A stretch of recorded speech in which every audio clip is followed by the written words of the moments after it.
Hey everyone, this is Chris, and welcome to the vlog for Act 2, Session 6 of the Wizarding World Circle of Fate campaign.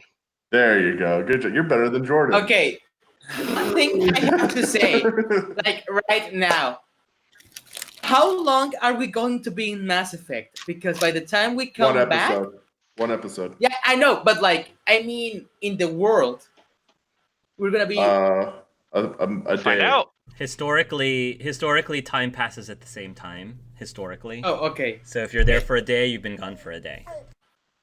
Yeah. So I was worried, and then I remember asking Brandon and Jordan, "How is the crossover episode going to get when there's so little episodes left? Like this, we're gonna find the last hoop. We gotta find the last hoop. The most important. I wonder what it does. I hope it just deactivates all the hoops, because that would make fighting Greyback pretty easy. Yeah, canceling the others. Yeah. And I mean, AJ is now our A team, right? Yeah, he's our ace in the hole. AJ's Captain Marvel.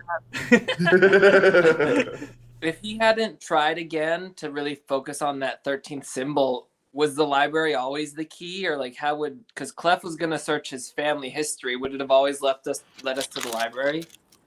I was keeping the how you get to the library very open, so I saw an opening when you started using your astral projection, because I was not expecting you to lose your magic.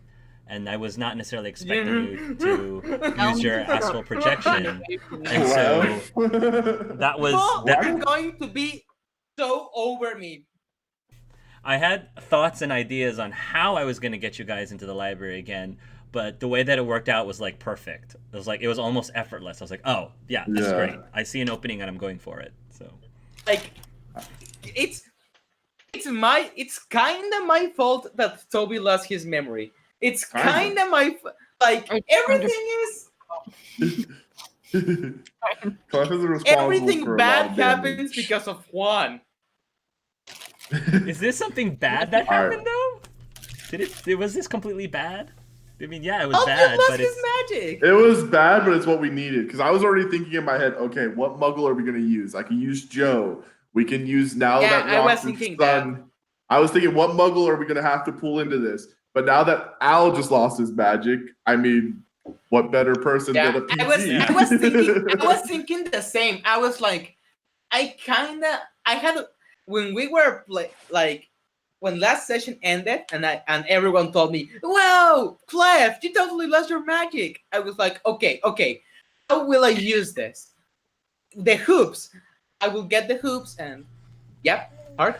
So I'm sorry, I don't mean to interrupt, but I realized something. So I forgot that one of the rules is, because this was consistent with how Michael worked, is that a Muggle can only use the hoop that is associated to their symbol. Oh. To their symbol, and so the problem is, how can I undo this? Because technically you would not have been able. Yeah, because technically, Albion would not have been able to use... Maybe because he has a magical soul is why it works better. He's a Muggle with a magical soul. That's true. So... He's a Muggle with a magical soul. Due to constant use, his soul is connected with that ring a little. See, look, maybe. I think if you use that he's a Muggle with a magical soul. So so a Muggle, the rings are powerful. But a wizard that was a wizard turned into a Muggle, that probably blows up the space-time continuum of what these things can do. Good work. That could work. That might work, and the wand is Al's too. You can use that. That's true. The wand is connected to Al. Okay. Before he... Okay, so I think I will make it a rule. I like that. I will make it a rule. So we're just going to say that he can use the astral projection one despite not having that sign, only because of two factors. A, it was his wand that he owns, that was already attuned to him, and B, he's been using the astral projection one for a while. So it's still pretty powerful. Yeah. What is the Scorpio one? I forget. I had it written somewhere. Mind control, I think. So you can use two, the mind control one and the astral projection one. Potentially. Now, We'll have to see. Just it's gotta worth get it. Gray back first. It's worth it to cancel one's magic so that he can use the super speed hoop. No, me. Just I mean, as a player, I think it's great. I know Al is still very. What? Go ahead, Jordan.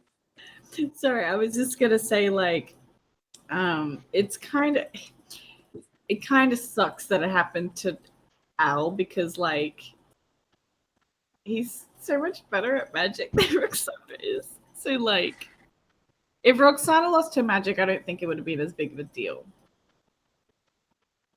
Yeah, so that's what makes it better that Al lost it, I know. in my opinion. Well, and it's ironic that Al is pretty much out of all of them probably the most anti-hoops. Like he just wants to get rid of them, and now he's going to be forced to have to embrace them. Yeah. Yeah, I'm that glad. it's mwah, actually. I I love can't that. This believe reminds Al me was a gonna lot. steal my hoop. Go ahead, Chris. This reminds me a lot of well, Templar, Dragon Age Season 2. I know it's Cedric. Kevin Reichman. Cedric, yes. He with had the- to embrace the bracers. Yes, he had to embrace the bracers, even though he didn't like magic. I mean, sometimes you gotta use it. So, what's this deal with Juan's deceased daughter? Oh, yeah. The deceased daughter that somehow visited you. Yes. My God. You know, one thing we never asked Ostera, did she ever see a body?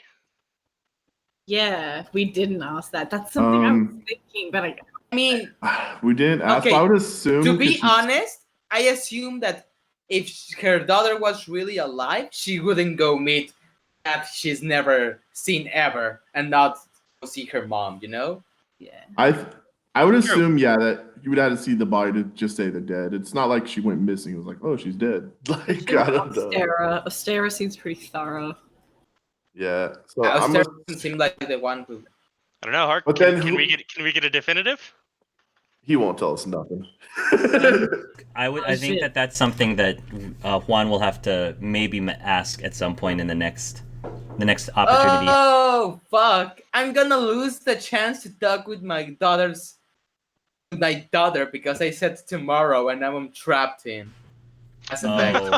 So You're on a time schedule then, man. You might have to. Come on, guys, we gotta get out of here fast. We need to speed that up. Come on, I have to go meet my daughter, guys. For Come lunch. on, Come on, guys. Can we speed this up, please? Hey, you could just use your bracelet to teleport back to Finn. Oh wait, he's with us. The other thing that you didn't ask, which I would recommend you do, but it's up to you. I would recommend you ask, what hoop did she have? Which of the hoops did Ostera have? Yeah, that's true. I thought that in the moment. I thought that, but Juan was too shocked and a lot in pain. Yeah, that was really kicked my balls actually, because he was like, poor Juan, he can't have like children, and he always wanted to have a family, and then I can have a family now. I have a daughter and I can get to know her. It might not be the same, but it's something. And they're like, oh no, you never met your daughter. She's dead. I don't know who that is. And I was like, that was bad. I definitely am waiting for a confrontation about that, because you asked Ostera, why did you not tell me about my kid? And she never answered it. Like she didn't. She like avoided it by saying something, like she distracted you by saying something else. Yeah, she was dead. She distracted you. Oh, she's dead. She's dead. Oh. Good distraction. Pretty good distraction.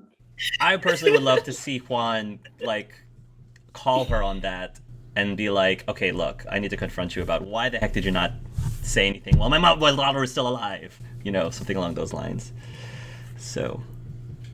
Yeah. Sarah, I love you, but Jesus.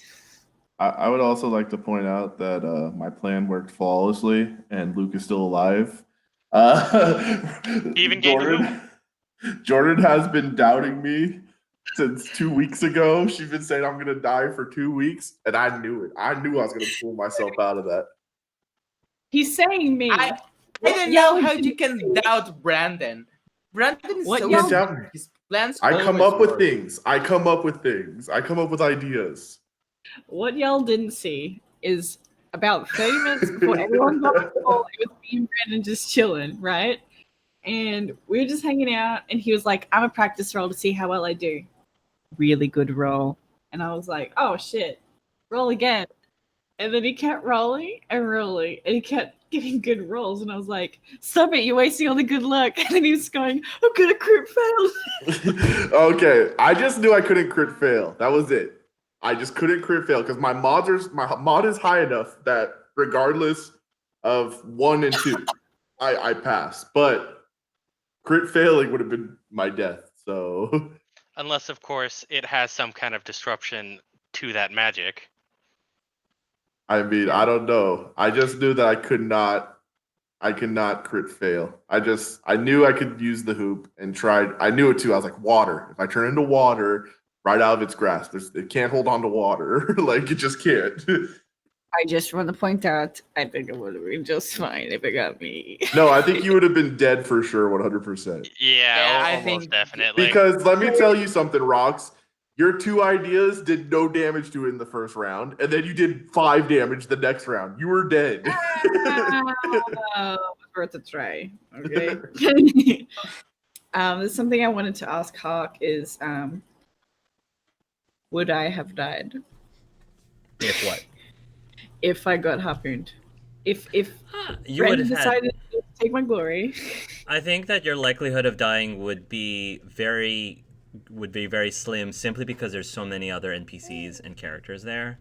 So there are a lot of you had a lot of backup. So unlike Levi, who essentially was by himself because Juan wasn't with him. Juan. Because Levi broke my hand. Because You would have just told me who you were.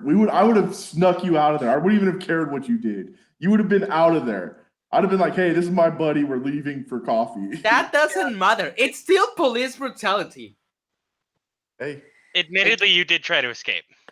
you did try to escape. Yeah, and you but turned into I a don't horse think in my they lap. can go and break your fucking hand. Excuse me, I this is mean, such the a time before, I teamwork. think so. When your hand is a deadly weapon, the Yeah. line kind of blurs. Yeah, if you pull out a gun, I'm allowed to shoot you. If you pull out a magical hand, I'm allowed to break it. And then I pull out my gun. So to answer Roxana's question, I think it's doubtful you would have died. Like See? a lot of things in succession would have had to go wrong in order for there to be an NPC, for Okay. there to be a character death. I think. But look, in my mind, the thing pulled up Yvonne and turned him into hamburger meat in seconds. I thought it was like a machine that grounded you up. I thought you were gonna die. Speaking about the machines, I got something to tell you all. Yeah. That shit's Reaper tech. Now I know some haven't played the Mass Effects, but those of you who have know what Reaper tech is, and you know that's no bueno. That's no good. Yeah, it was. We I got don't it. We got think, like, it. That we're thing was up- tough though. Yeah, That Reaper thing tech was does that shit. off. If there was like 2 or 3 of those, we were in big trouble. One of them was kind of. Roxy would have died. Nah, would be fine. Especially if you didn't know how to combat them correctly. Yeah, we were just throwing our spells at it, like killing curses. Okay, and it stuff. what Norio was did. it was so fucking cool when my turn finally came Yes. and the Yes. spells worked. Because we Yes. were all just sitting there like, oh god, this is where we find out that you hit it with something, and then you just freaking go Terminator, or you just start throwing all those spells at it. So the reason that your spell worked, Juan, is because the dragon breath cracked his Yeah. armor. Had it not Right. that had not happened, then your spell would not have worked. It would have just clanged. So the next time we need to do something to crack that armor again. Fire breath. Fire breath A works. giant boulder conjured above it. Yes, drop a giant boulder. Sarah did say that like you can. It's mundane. Physical damage. Physical Yeah. damage seems to be more effective than magical, but once you get rid of the armor, then magic is more effective. Good thing Juan got me this And fancy someone dagger. said that like mind magic was good though too, because you don't have to worry Yes. about like you're not implementing physical damage. You're doing Yeah. the mind stuff. So I'm so happy about that. 'Cause let me tell you, my reminds me. magic is not so good unless it's mind. Yes. That reminds me. What if Greyback's not using the Imperious Curse, but the mind control ring? Yeah, that's something to think about. So he can possibly mass control these things. Yeah, with a bunch of hoops. I don't. I know that having more than one hoop doesn't make the hoops more powerful because Juan had them like the only thing that Juan did with 5 hoops at the same time, being able to like Erase draw magic. magic out of people. Yeah. Yeah, the hoops didn't become more powerful, and we know that because we don't get any bonuses to magical item. Yeah. So unless the mind control hoop can by itself control multiple people, Unless I it's don't think it can. unless it's the idea we said earlier, like he has a muggle doing it for him. Imperious That could cursing be, a muggle, Uh, mind control all the others. I don't see Greyback relying on anyone but itself. He's too prideful. He's too feral to think that I mean, smartly. he I could mean- What can have. happen in 20 years? Yeah. More than 20 years even, because he's been He's so off the prideful. grid He would for a have while. somebody. What if somebody got rid of his magic and he's just using hoops? Maybe. Maybe. And he's just a Possible. powerful muggle now with a bunch of hoops. Well, he would still be a Oh, werewolf. Oh, it would probably draw his life. He would probably die because we found out that magical creatures need their magic to live. So maybe, yeah, that's not right. Yeah. Hey, Jordan. I'm not sure though. Magical creatures need their magic to live. Yeah. I don't know what that know. means. It's a reference. The reference to IC, guys. When I accidentally killed that little guy. Oh, you accidentally killed the little girl. Yeah, weird. But Yeah. wizards Crazy. don't need it. But yeah. So my plan totally worked. We're gonna leave it at that. Al has taken a weird turn in Luke's head. I don't know. I feel like Al doesn't trust Luke at all. I feel like he's kind of on the anti-Luke bandwagon. Luke doesn't deserve any trust. What have I done? no, I think Juan gave him all the trust, and what did Luke did? Juan He told took a him. massively powerful weapon and armed himself with it so he can fight Greyback. Yes, Luke and did Juan Yeah, told him. breaking the trust. I did what guess you did. I did what you told me to do. I did what Juan told me to do. He said to So, do it at the all same- costs. If you ask for permission or not, so because you didn't ask, but he said you should do what you have to do. It's okay to enter his mind and take that knowledge out of him. Yeah, I had to do If what I had he- to do. Said. Like you said. My Because whole on, said though. that. people tell Question. you what to do. If he'd asked permission, then wouldn't, if Juan said yes, have been breaking the vow? Because he would have been willingly teaching him. No, he It's just not can't teaching tell him. him.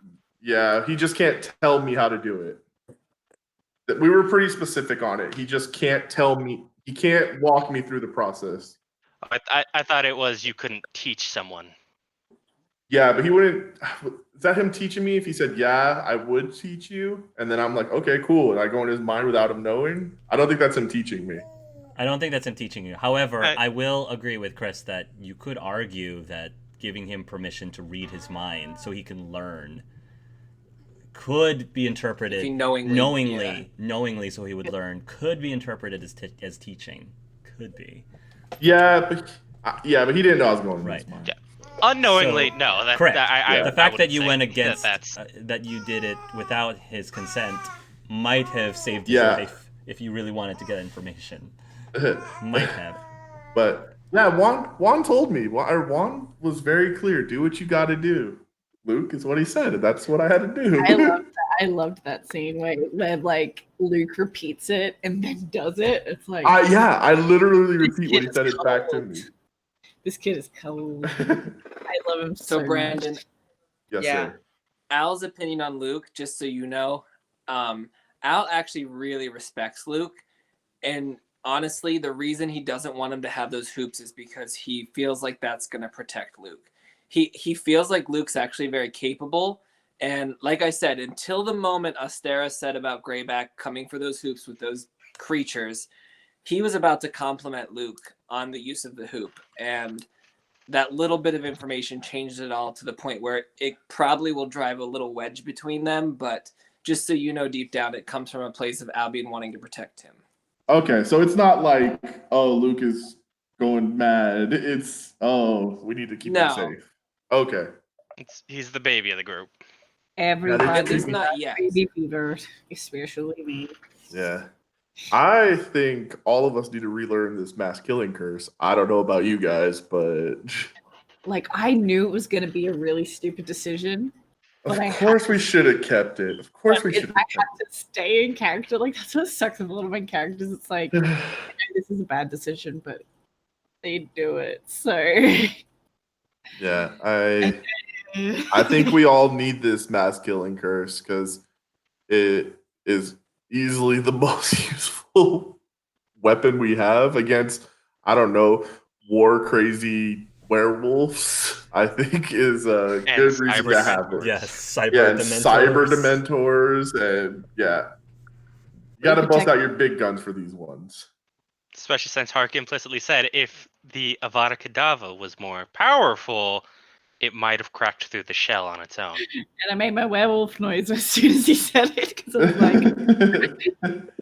like, I think we need to relearn this, but I don't know how much time Luke has to learn it because I need a week. We're going to Mass Effect, and then who knows what we're doing after that. There's no time for you to learn it. Yeah, I probably will never learn it, but it was worth a try. Still like to see. There were a lot of good. Hey, Hark. How good is Finn at curses? Yes. Is that anything in his wheelhouse or not so much? Yes, it is in his wheelhouse. Yes. But as far as you know, I don't think he ever learned any of the Unforgivables. Right. It's fair. He did have bad experiences. You can't teach him. Even though Al has memory, he can't learn it now. But you can't teach it to Finn. Oh, wait, you're not magical anymore. Maybe the curse goes away now. I don't know how that works. Huh. Well, yeah, because I lost my magic. Does my curse still, does my unbreak? Because I'm the one that cast it. Oh, damn. I don't know how that works. Question. Well, but most curses don't require sustaining, though.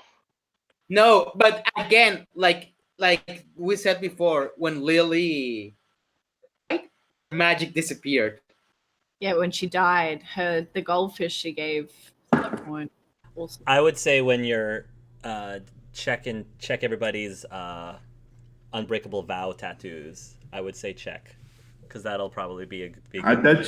I bet you it's on all of yours except for Al, because he's like completely absent of magic. I don't think. Yeah. I will tell you right now, it's on everyone except for Albion. Because the magic has essentially been dispelled. Virtually every magic has been dispelled from him.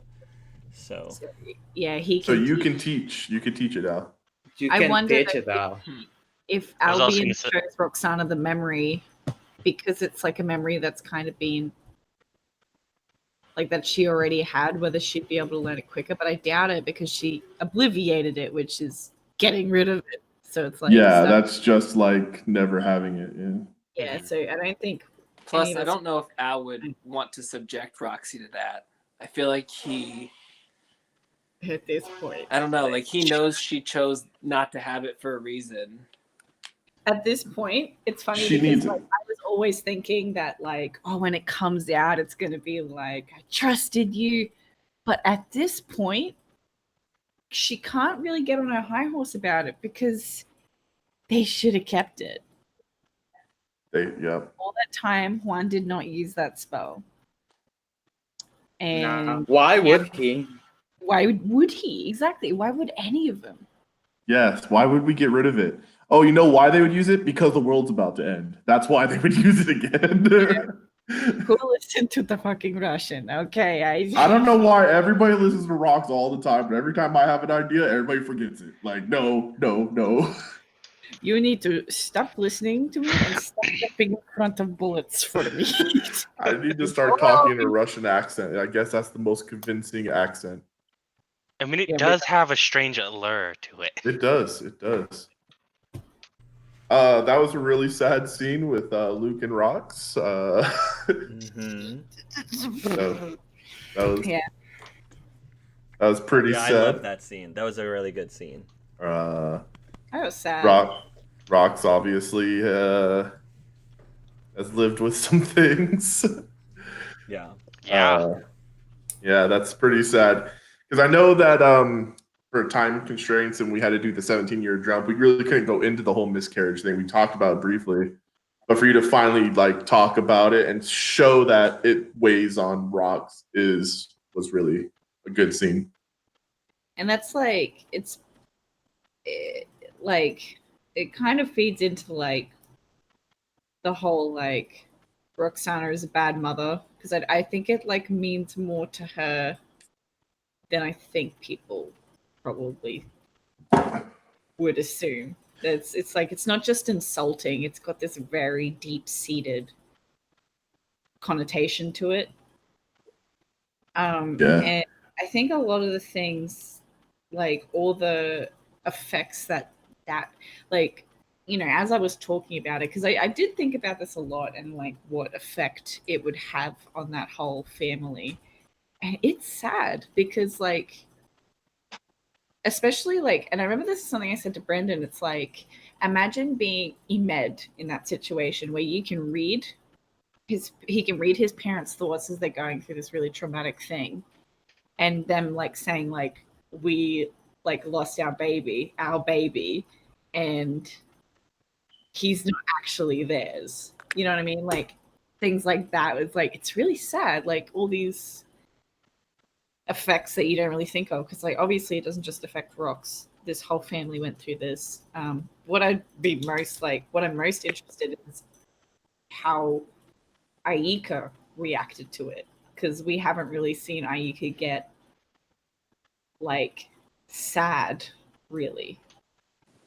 Like seen him get angry briefly once, but like not to kind of be a little bit funny because tourists, like bull in the china shop kind of thing. Like haven't seen him like completely lose it. And I wonder if he did, or if he just always like was kind of chill about it, you know? Kept it inside, bottled it, and then slowly released it. If it wasn't implied, there was a lot of things going on around the time that his sisters died. His first sister especially. And so there is definitely something to what you just said with Aika and his sister. I think it's really surprising Aika would say that when he found out his sister was a vampire. Mm-hmm. Just because Aika's always kind of seemed like a more, I don't know, level liberal of the group. Like he's been accepting of all the magical creatures and everything, but I could kind of see how it's like you could like, it's fine when you see another vampire that you didn't know. It's like, oh, he's just a vampire. But then you see your sister that's a vampire who was always a human. And it's like, you're not my sister anymore. You know, like I could kind of see that. Yeah. Especially if you don't understand the vampire world and stuff like that. Right. Yeah. No, I think his feelings against vampires is very common. And to be very honest, a lot of it, I know we love Mama Ayomide, but a lot of it came originally from her. Mama Ayomide does not like vampires. She does not think that she thinks it's unnatural.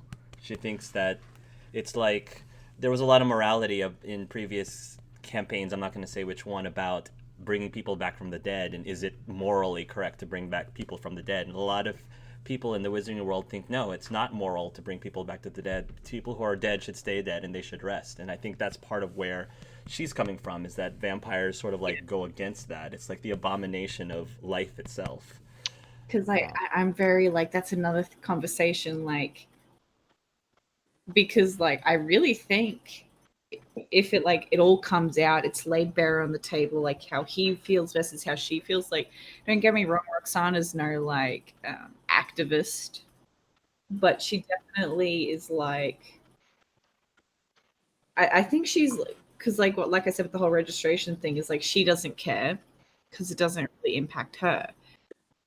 And she's like, I understand why people would like that, but you know, the only vampire she ever met, well, actually, one of the two vampires she met was a really nice guy who helped her nephew and was still trying to help them after she was quite rude to him.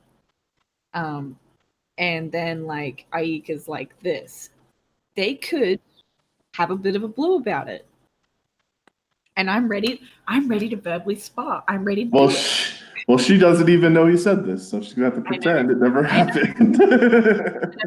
That's why I said, like, if it all gets laid out on the table, this is what. A common belief, I think, amongst the general public is that vampirism is just another way to cheat death, and a lot of, in many traditional stories, cheating death is immoral. That's what happened with the Horcruxes, Voldemort and the Horcrux, and the story about the three brothers and how the three brothers wanted to like cheat death, and one of them wanted to be immortal and live forever. So it kind of ties into that mentality, which is why there is some prejudice in Aika's family, Aika's family. So, which is interesting because Roxy has a very opposite view. I think it's funny because, like, I know when we talked a lot about how ghosts work in HP when we were debating about Levi, even knowing what would happen, I think Roxana would come back as a ghost. Oof, it's a rough life, my friend. It's a rough rest of eternity. Depends on what happens when she dies, you know, but like, and obviously her having like been through what she has, and like, you know, she didn't lose as much as Albion, but like one of her friends died. It's like if she could bring them back, she would. So it's like, and that's like gonna be like a cool point, like if they ever do get to have that discussion, because I reckon they're gonna throw down. I reckon there's gonna be an argument if she finds out about this. And not only that, but like Aika was always like, yeah, my sister's dead, it's like, you kind of lied though. You lied for a very long time. I mean, I know it's like undead. She's dead. She is dead, yeah. I don't think he lied per se. Dead bitch is still walking around super alive to me. Okay. My one major thing about vampirism being a cheat for death is that, yes, if they were just straight, you know, undead, that would be totally accurate.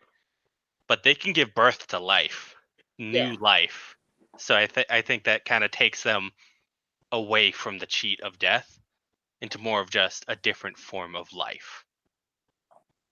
Yeah, but I did a lot of research in African beliefs in vampirism because of characters we've done with other games we've played. And and they are very against. Very against even the thought of it. Like if they back in the day, if they even thought it was possible, they would, you know, kill you. So it's kind of like the skinwalker thing where you can't talk about it or they like come find you. But like so I understand the culture, and I'm sure Aika's mom's been alive for many years, so that stuff being embedded in her. Yeah, that's the that's kind of a challenging thing because it's like this isn't like talking about a race of humans, you know what I mean? This is like these are like people that have been like deeply ingrained in our culture for millennia, and some cultures dislike them significantly more. And their whole shtick is drinking blood and eating virgins and like that people think of, like when you think of vampires, those are the things you think of, obviously. Admittedly, like Norio has been alive for almost 40 years now. I forget. I think he's like 38, and he's never once bitten or drank human blood. Same thing with Celeste. Same thing with Celeste, and I take that until back. He has Wong. done once. So he it's Celeste. turned his wife. Who is his wife? Do we know who she is? I was going to ask you that. If you remember from the camp, Imogen. Imogen? She was one of my two characters. Okay. There was Norio, his sister, and then his foreign exchange friend, Imogen. Imogen. Gotcha. Yes. I remember Rachel, but I don't. Yeah. I actually ever saw Imogen. Imogen was in there like twice. Like Imogen was one day away from dating Levi, so Rachel was one day, like literally same day as Hey, Anna. hey, we went for it. Actually, Hey. wait, no, I think it was Rachel that dated. That's why I said Rachel, right? Yeah. Oh, Did I say Imogen? Luke still really, really looks up to Al a lot, and for him to just be like, we need to take Luke's hoop, even though he didn't say it to Luke, so Luke doesn't think this yet. But like it was, I was gonna ask Park, what did Chessa think about what Luke said about the hoops? Like, did he when he defended why they should keep them and how they could use it to bring Ray back to them, and just pretty much why he should have his hoop instead of giving it up? Obviously, like scared in the sense that a mom was scared that you're holding onto a ticking time bomb essentially because something will probably lead to Greyback going after you. But I think the other thing that is in her head too is that there's always going to be like threats in the world, and you can't protect your kids from everything. And sometimes you do have to let go, especially now that you're an adult and becoming an adult and you're about to graduate. Harry Potter dealt with just as dangerous things when he was 11. So I think that in the wizarding world, you tend to grow up faster than like non-magicals. Because I mean, you're dealing with magic that is really dangerous, very, very dangerous. I actually find it really funny how so nonchalant even like Dumbledore is about, oh yeah, nobody go into the woods because you'll die a very painful death. Like I know he tells that in a way that's intended to be humorous, but this is it's the truth. They can't go out there. It's the truth. I'm shocked that the fatality rate just for high school or magical school students isn't larger, because there's a lot of things that can kill you that isn't, a psychotic werewolf. So, admittedly, they can also sometimes see the future and have much more powerful ways of defending themselves, Like, even at that age. It's still like you mix the wrong flowers together in a potion and it's poisonous now. Yeah. Things like there's got to be way more things. Chris, when did you decide Norio was going to give his hoop up? Because I remember we were joking about it and you said we'd have to convince you, but then you seemed pretty okay with handing it over. I think it was around the time where it was like, these guys are going to go after Greyback. Levi did a lot for Norio as just person to person, made him feel not like a monster. I mean, for the most part, he never really felt like one, except when he let his beast free. Mm-hmm. And so he was relying on, listen, A, you're giving this back when you're done with it. Yeah. And B, in your father's name, I will trust you. And you need it more than I. I was just curious about that. The ending of our scene, Brendan, I was also supposed to give you my hoop. And the only reason I didn't is because somebody crit failed when using the magic drain. And we're going to have to keep this one handy. And everyone might get mad if I give another nuke to the... Give me all the hoops. Give me the hoops. Which one does Rock have again? The mind reading. I have the mind... No, the telekinesis. No, telepathy. Where you... Telepathy. Yeah. I was going to get it right eventually. Just got to go through all the tellas. All of them. Telephone. Telemarketer. Quit copying me. Hey, I went with telemarketing. I will then say here as the ending of the vlog, I'll say, Chris, thank you so much for joining us today as guesting as Norio. It was fun having you here. Great job, Chris. Good job. It's great being here. It was a Kevin, lot of Chris. fun. Both times that I've done it, I've loved it. Awesome. Thank you.